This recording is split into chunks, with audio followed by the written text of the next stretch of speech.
Здравейте, сега ще ви покажем нещо, което често ни питате, как да си осчетоводите началните салда.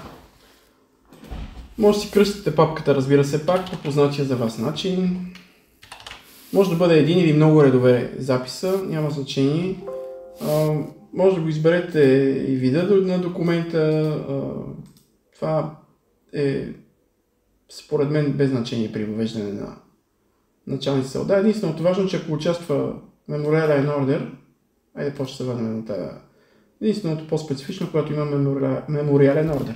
Така, да речем, че имате начални салда да въвеждате, избирате си сметката и кореспондентската сметка е служебна сметка, вкарвате си началните салда, не знам дали тук може да имате нещо, което не ви е познато.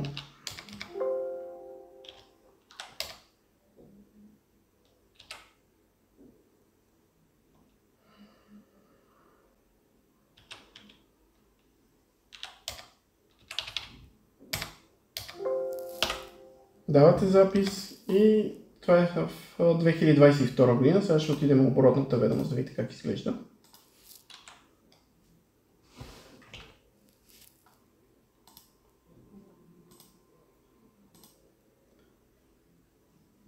Основен капитал, разчети и каса. Мисля, най-така тривиални операции взехме, за да видите какво се случва. Ако отидете обаче сега да видите в Т-картона в 2022 година, когато сте ги въвели тия начални салда,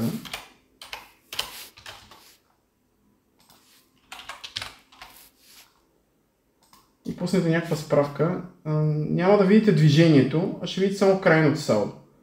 Идеята е, че виждате движение, когато има кореспондентска сметка, тъй като служебната сметка не е такава и тя остава скрита, затова не го виждате това движение.